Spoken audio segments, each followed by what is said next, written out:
Food connects us. Whether we're celebrating milestones with our families, sharing a favorite meal with new friends, or ensuring that our neighbors have enough, food is essential to remembering our past, embracing our community, and exploring our future. While food is necessary in our lives, often we overlook how that food arrives on our plates and where it goes when we're done. How food is grown, produced, transported, distributed, accessed, eaten, and disposed of, our food system impacts every aspect of our community. This year we asked young people across the country, in large cities and small towns, on farms and in urban communities, what they would do to improve their food system. We were not surprised when young people stood up and said, "I want to make a change. I can improve the food system in my community, and I can create a sustainable future." When they looked at how we produce, consume, and manage food, they found problems that impacted their communities, and they created innovative solutions. Their stories inspired us. We hope they inspire you too.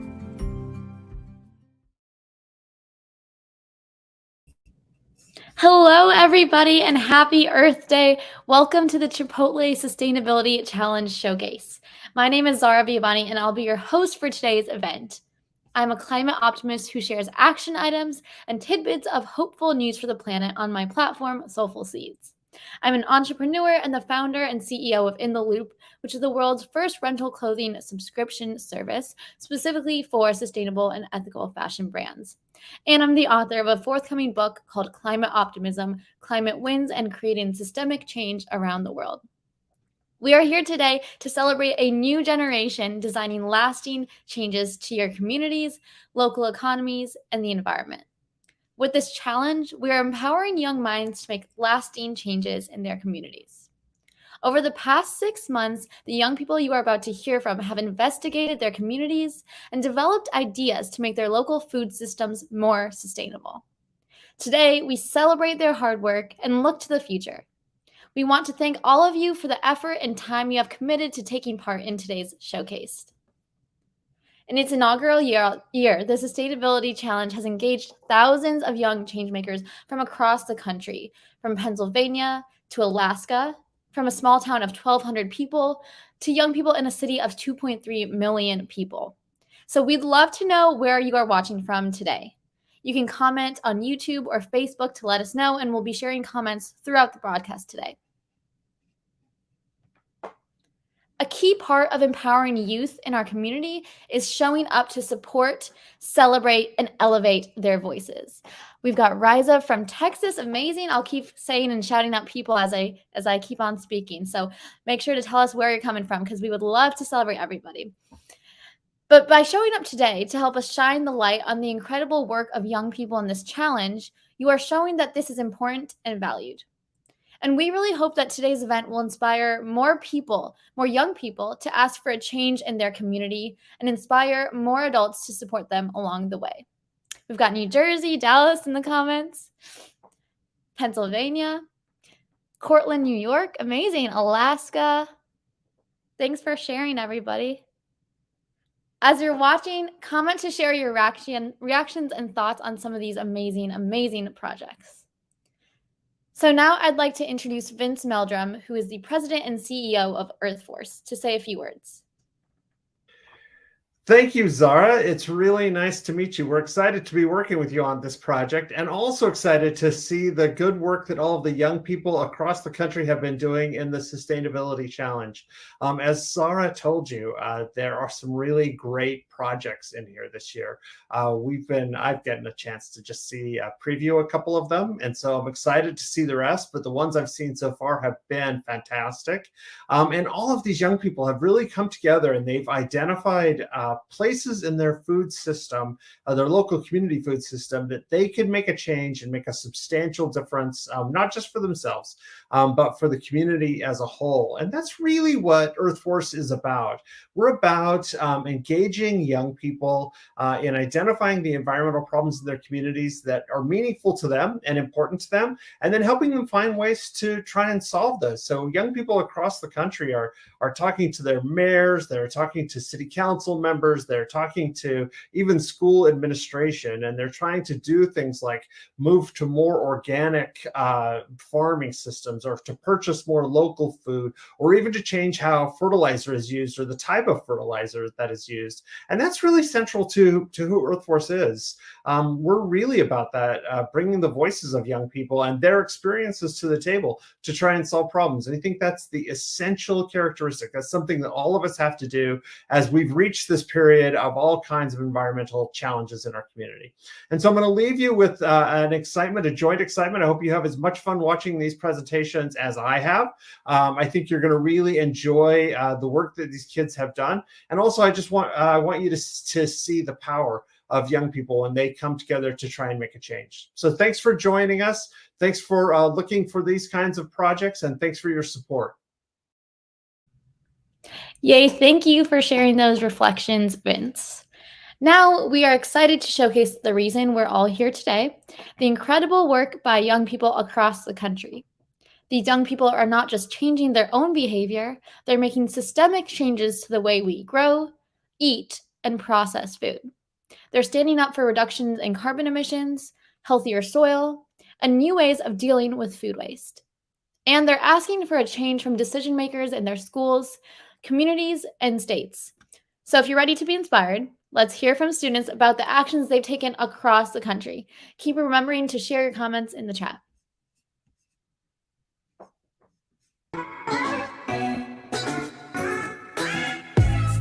Our project is an aquaponics project where we use fish's nutrients to grow plants that help with the fish and containing its water. It helps by putting the food that we grow and the plants that we grow into the local farmers market. Pollinators are responsible for the reproduction of over 75% of our food crops and 90% of all flowering plants. Yet despite their crucial role in food production, pollinator numbers have been declining. How could I help pollinators in my community? The result of that question was POP, Promote Our Pollinators. POP is an environmental program designed to educate my community about the importance of pollinators while providing ways to promote their population growth and inspiring the next generation to be good stewards of our natural resources. I created a logo, flyer, activity book, and pollinator packs. Pollinator packs are designed to address pollinator habitat loss. I've grown and distributed approximately 450 of them to local businesses and individuals. I also give plant intake presentations at schools and community venues. And then I help participants plant their own pollinator packs. Our project is to make food fresher for people around Pittsburgh because most of the food we get is from California. Transportation-wise, it helps by not having trucks go back and forth, clogging up the air. They need fresher food so that way they could be more healthy at schools. Schools don't provide them a lot of high calories and food, so that way foods can be more healthier. So for our project, we wanted to create a vermicomposting facility in our community. Composting broken down is really good for gardens and farms. We started contacting people, asking about it, trying to get support to see if we can get this thing built. We got a lot of support from people in the community. We were going to try and build a small compost for a local neighborhood at the nature center that we go to class at. We're building garden beds at a local Boys and Girls Club. This will allow us to combat the local food desert that is present there. We are going to teach the children healthy food habits to practice throughout their life and to pass on through others through 4-H curriculum. I personally loved building the garden beds for the students because I know that helping the next generation build healthy diets is very important, and I'm excited to see the children become more interested in the gardening process through painting and decorating and making their space unique in their own so they actually enjoy going to it. My sister and I live in the south end of Albany, New York. It's not the easiest place to grow up. This is our story of how we are increasing our community fresh food supply and in the process helping solve a global issue, the loss of pollinator habitat. It all starts with our dream to turn an unused lot into a pollinator paradise. We designed the garden beds, raised seedlings, then transplanted them to the dirt. Inside, we grew larvae into caterpillars. Soon, they grew cocoons, or a chrysalis, and 14 days later, we had butterflies. We fed them until they were ready to be released at our official Monarch Way Station. Creating a garden from an empty lot was difficult, but like the Monarch, it took going through some struggle and a lot of growing to make something beautiful. We are amazed at what we have accomplished in such little time, but it turns out it was just what our community needed here. We've successfully raised over 50 monarchs, and now we want to expand and add bees. Because of bees, we will be able to have a bigger input of fresh vegetables and food, and furthermore, help our food system. Our project was to get local farms to supply their meat to the local grocery stores. People will get the choice to choose meat that isn't from factory farms. My project is about creating composting infrastructure at my school. I live at a boarding school, and so that means that we have 3 meals a day, almost every day, which means that we're producing a lot of food waste. And by my estimation, like once this is fully in progress, we'll be able to save thousands of pounds of food waste per year. My project asks council people representing West Philadelphia to promote urban farms like UTC. I'm also asking for funding to help community members access healthy, affordable, and organic foods. By doing this, the council people have an opportunity to get out in the community and meet people where they are. I'm asking them to show support by attending our events, sharing our programs and their social media community posts, sponsoring some families with membership, and becoming members themselves. I was challenged to communicate these big ideas with my limited vocabulary and in ways that excite people instead of making them feel bad or for not knowing.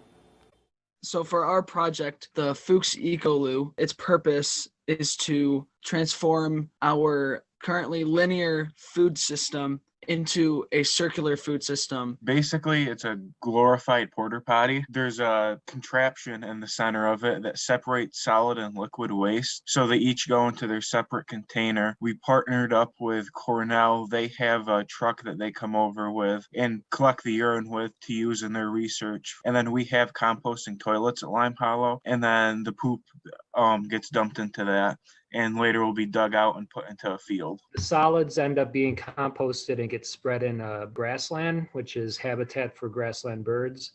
Our project is to get our food system to be more eco-friendly.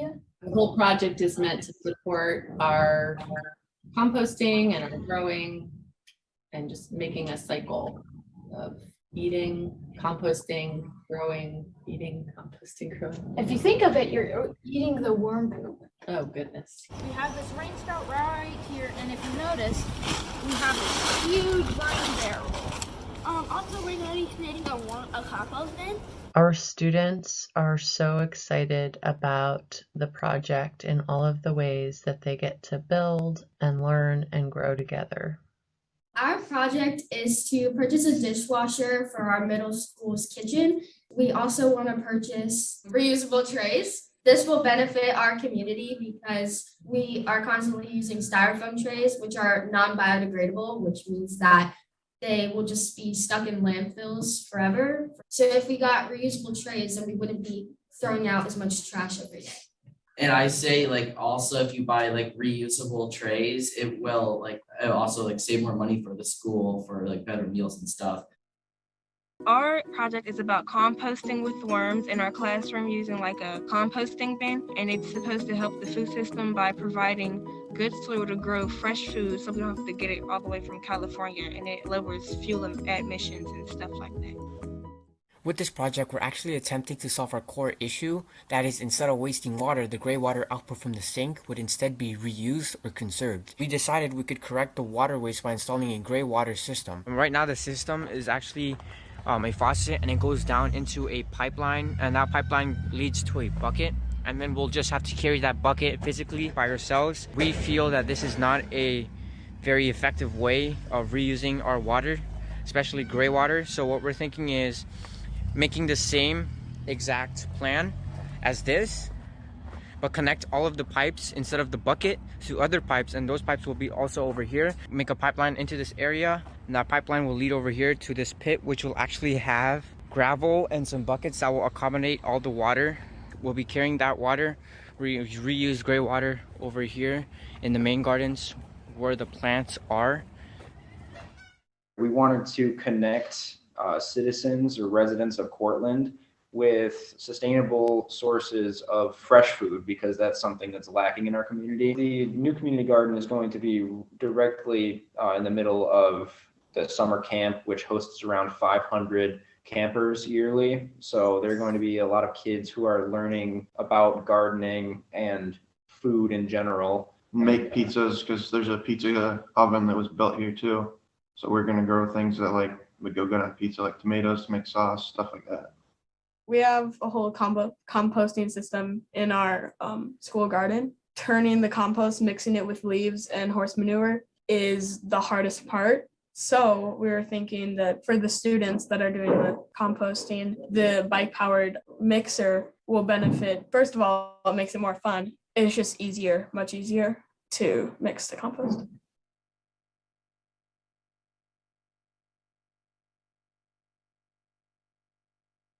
Hello, my name is Deshawn Jackson, and the reason why I'm part of a resilient village is to improve my skills of being a leader. Our project is connecting our community to access to fresh food. We will install fridges in the community and load them with food.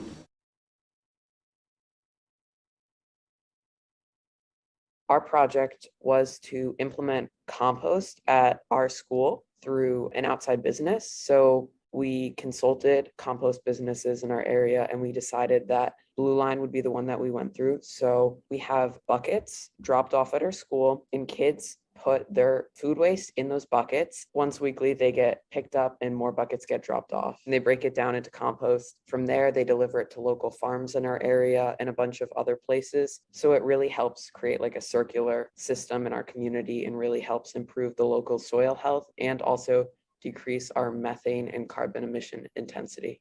We are focusing on studying recycling program. We just don't recycle because no one really knows how to. For example, like stuff like this. I learned today that we can't recycle that. It goes into the trash. This can be recycled. This can be recycled and then given to compost so then that the worms can eat it. We're trying to include our community, and we're asking parents to help us take the recycling that we've collected to a recycling center, trying to include everyone and educate everyone. We focused on carbon emissions within our food system, specifically in Fresno, California. What are two main things: education or awareness, and then also action. So for education, we went to different classrooms and we talked about California state organics law. It requires our residents to compost food items. It's very important that our food systems are maintained well in order to prevent increase of carbon emissions and methane, which is also just as dangerous. And then for our second part, when we taught kids how to compost, and people were really excited, they had a lot of questions. So a lot of them went home and told me that they started composting in their own communities. We saw some kind of progress already being made following the end of the project. So that was really phenomenal, I think. Our project is to improve the food system of the Jamesburg community with fresh fruits and vegetables. We're going to separate the compost in a different bin than the actual garbage, collect the compost. Then we're going to use it in our growing wall and grow fresh fruits and vegetables. And once the produce is grown, we're going to donate it to the Jamesburg Presbyterian Church for their food pantry. What are you growing, Stephanie? Green mustard sprouts, cilantro sprouts, and dill sprouts. How did you find out it was too acidic? What is this you're using? The tester. What observations? How did you know? Everyone else who did the system like this is Mhm. clear. Ours is like brown, Mhm. brown mold at the top. Why are you growing food in the classroom? So we can make our local food system more sustainable. We are making a sensory garden. It is good for hearing, seeing, touching, tasting, and smelling. We can make stuff with food in our cooking class or biology class. We can give extra food to the food pantry. We looked up different types of plants that can go into for sight, touch, hearing, smell, all of our five senses. And so we've made a list of different plants that we could, put into our garden. We are the Belamonte Student Council, and this group in particular is in charge of rebuilding the composting bin here at Belamonte. How this will benefit the school and our community is that it will be able to provide healthier soil and more natural soil for the plants so that we can grow more and more organically. I think we need to have more nutrients. There's a lot of bad things in our soil, and we have to test the soil to make sure there's nothing that could hurt us. The better the soil we have, the more nutrients it has, it's gonna go into the plant or the seed, and it's gonna make the food better instead of having bad soil and then the food not being as best as it can be.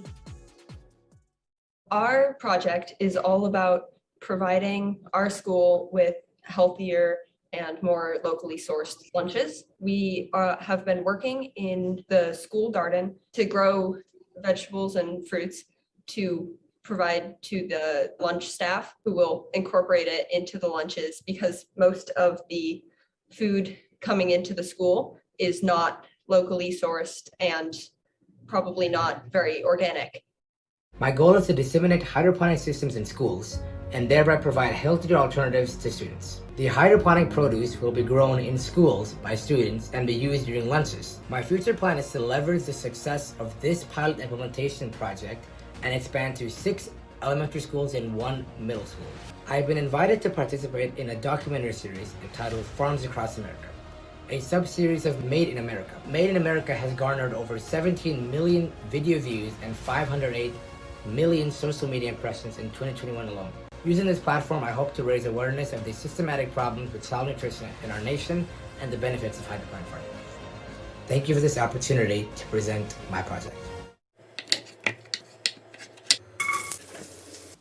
Food waste. Approximately 40% of food is wasted in the U.S. When we capture food waste and make compost, A, we're not producing net methane, source reduction, and B, we're ending up with a nutrient-rich soil amendment that helps our soil sequester carbon and methane from the atmosphere back into the soil in the form of carbohydrates, where it can be helpful. I'm initiating and coordinating a commercial collection composting program at my high school, New Mexico School for the Arts, to help foster a closed-loop food system, as any place that feeds a lot of people will naturally produce a lot of food waste. But will this make a difference? Juliana says that across Santa Fe Public Schools, they reduced their trash pickup by 1/3 through composting. On top of this, while composting at home may not be an ability for every household, they can engage through an affiliated school or business.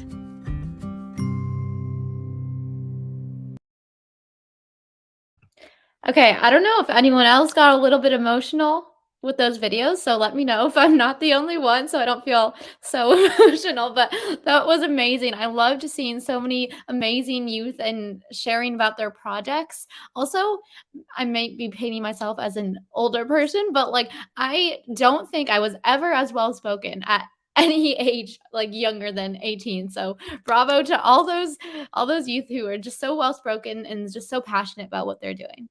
Also, I just think it's so amazing to see that they're creating change now instead of waiting until they're adults. Exactly what you're saying in the comments. Everyone should have this education. Everyone should be taking part in protecting our planet because we don't have time not to. And it's the kids and the youth that are powering this. And I frequently get asked on my social media platforms what gives me hope for the future.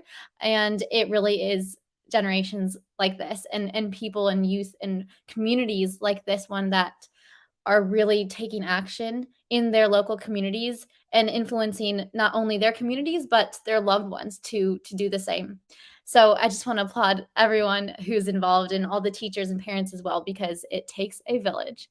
But now we want to announce the winners of the challenge. So over the last few weeks, a team of volunteer judges representing a wide variety of sustainability fields reviewed each action story submitted to the challenge. Sorry, I'm so sorry. We are not doing that yet. We will be doing that soon. I got ahead of myself. I wanted to award everyone, but first we are introducing Kevin McCulloch, who's the brand marketing and community manager at Chipotle. Thank you so much, Zara. I just want to take a minute to tell everyone how excited we are to see the showcase today and celebrate everybody. At Chipotle, we're all about cultivating a better world. And today it really starts with you, the change makers. And so it's really exciting to see the work that you've done in the community, celebrate that. I think there's something really authentic and amazing that happens when people are talking about real food and progress and innovation and sustainability in the same space. So congratulations to all of you that are here. And thank you to Earth Force. We were so proud to feature you as a Roundup partner last year. Really excited to see this coming to life. So thank you. Awesome. Thank you so much, Kevin. The most powerful way that we can learn about the impact of this challenge is through the voices of young people. So let's hear from our participants directly as they reflect on their experiences making community-level changes to their food systems. When we asked young people across the country what they would do to improve their local food systems, they created solutions to make a sustainable future for all of us. And now it's our turn to listen to them. When many people think about change, they think of adults driving the process. The young people in this video show a different way. They became change makers, forming youth-adult partnerships with decision makers in their community to take action. When young people engage in asking for change like this, they are transformed along the way. Reflecting on where they started, where they went, and where they're going next is a powerful way to share that transformation. In their own words, here are the reflections from these young change makers.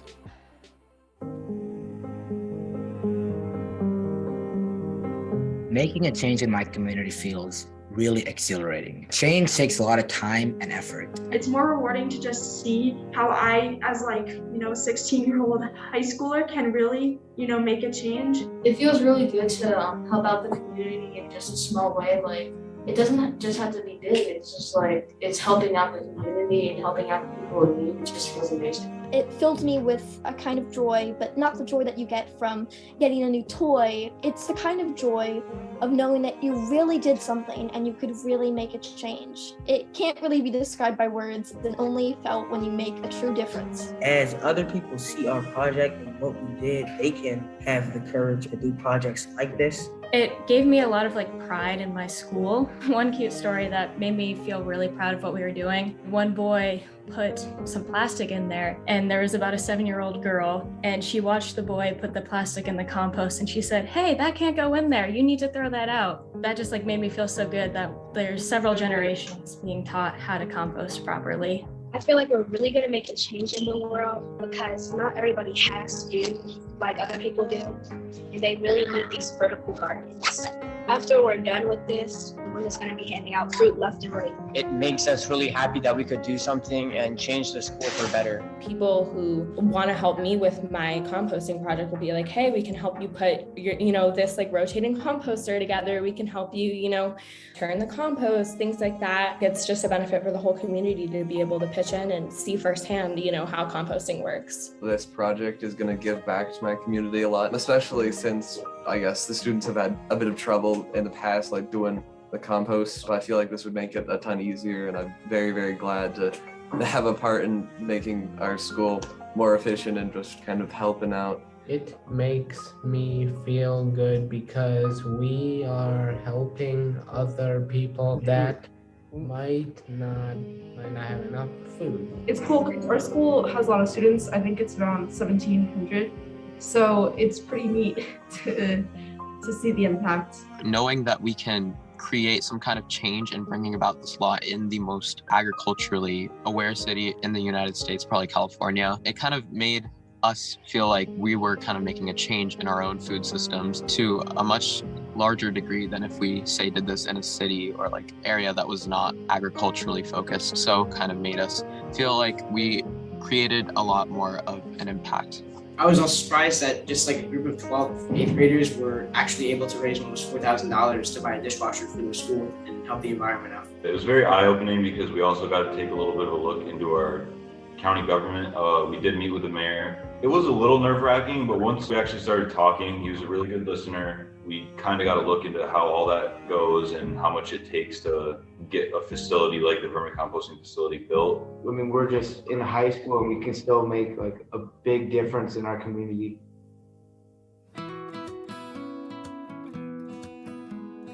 When a kid does something big like this, it teaches me that I can do more, but also it teaches me a few things about locally grown food. You can't get something done on a team unless you have everyone on board, using everyone's talents to the best of their ability. I especially learned to stay very humble, realize like get shot down, look for the next route and find a way around not getting what we would like to have. I learned that successful projects, they take time to implement properly, and that I can't do everything by myself, that I need a community of people that care and want to make these projects possible. I had no interest. I thought it was like dirty food. It turns out I actually like growing food.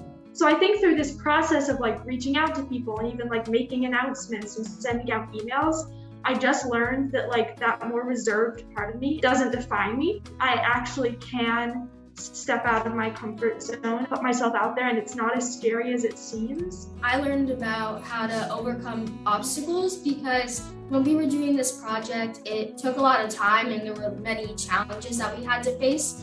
But as we kept going, we kept overcoming them and learning how to make our project even better. I've learned so much about what it takes to advocate for yourself. I learned about my love for trying to tackle big problems such as child nutrition. I learned how something little could help a lot. It's fun doing all this, especially with a team who you know and like you have great times with. Just realizing that I'm able to have an impact and that I really do care about the environment. I have the ability to help people, and I'm excited to see if we could make a change in the future. I think what we've learned through this project is being able to put ourselves out there in the community, advocating for what we believe to be right, rather than just learning about facts in the environment, but actually implementing what we're learning into real life and interacting with authority figures. It's definitely helped me become a better leader. I've learned that I am capable of doing so many things, no matter how much work and how much effort it takes. I realized that I can make a difference. People might think as a child I'm not able to take on a big role, but it's surprising how when they see that young children are engaged in something and are trying to make a difference, they will really listen and try to understand. Something that I learned is how to better work with a team. I learned that working to help others is a career option I want to start looking into now. I like knowing the fact that I'm helping impact someone's life. I did learn how much work goes into a project or like getting the materials that we need. It's a big process and it has to be approved by a lot of people, and we just have to be patient. Enthusiasm helps a lot to convince people. Just meeting with these people directly and talking to them rather than just posting videos about it. Holding an event where people can actually get their hands in the dirt and do something is something that really makes an impact compared to what, we may usually do, which is just lecture about it. That really helped me learn that interaction so specifically is important. In today's media-driven world, we're constantly bombarded with messages of bad people doing bad things. But my experiences with POP have taught me just the opposite. Everyone I've come into contact with has been incredibly supportive, kind, generous, and really excited to see young people making a difference in the world. Without POP, I don't think I could ever have imagined how truly amazing people can be. I also discovered a confidence that I never knew I had. Time and time again, I had to step out of my comfort zone in order to accomplish POP's goals. And as I did, I discovered I was far more resilient, brave, and strong than I had ever thought possible. We learned a lot about how we can make a difference. We didn't really know we could do that.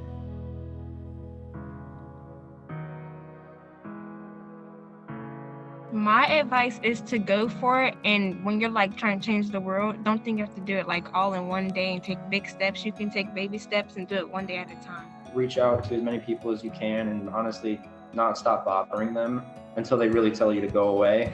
And even then go back and try again.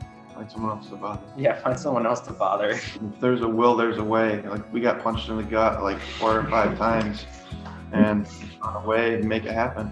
I'll say to research before you get into the field. Plan ahead and to really like set deadlines for yourself and when you're going to do something and know when we have to turn this in, when we have to do this, and organize it very nicely. Just don't let others discourage you from changing or helping a community. If you want to make your idea work, you have to be sure you're caring and passionate for the idea. For starters, you just got to be open-minded. When we first learned about recycling, I don't think any of us thought it would go this far. Don't stand back, just go full force at it. To not be discouraged. If you continue to push through all these adversities, you will find people who will help you and support you. It's okay to feel uncomfortable and it's okay to be like scared or unsure. You don't always have to be like Iron Man all the time. Be patient. Rome wasn't built in a day. Look to your community and see what your community is doing. Get in touch with some friends and be like, do you want to help with this? It's a lot to do it all by yourself. Don't listen to people who say that you can do something,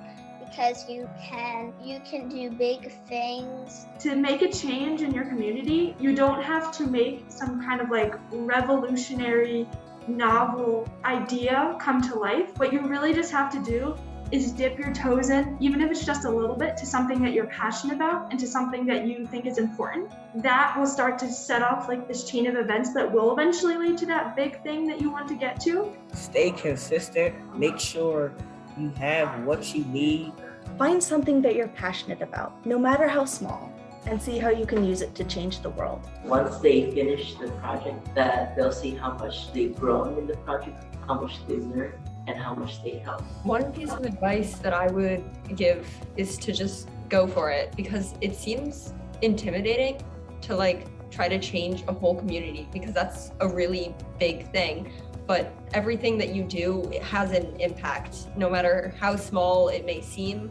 Whatever you're doing, it's going to help. Never give up, even in like the most challenging parts, because after, when you look at it, you'd be proud of yourself for what you've done and what you're doing. Go out there and try to get it done, and if you can't get it done, then that's okay, because at least you tried, right? Do things in small steps instead of trying to do one big step, and also to try and make people be convinced of your idea. If you're a young person and you want change in your community, you just have to be persistent and you need to get your word out there. It's very important to take the time. Don't try to get it done as quickly as possible. Try to get it done as effectively as possible.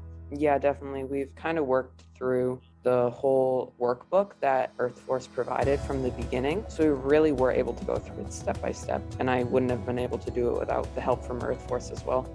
It really helped to guide me. At any age, you can make a difference. If you want to make a change, then make a change. If you want to inspire others, then inspire others. If you come across a challenge, then face it head on. You have the head start of helping the planet, and even if you think you can't do it, just know that if every kid did just a little of something, you would not just be helping your community or your city or your town, because if you think you can change the world, then change it.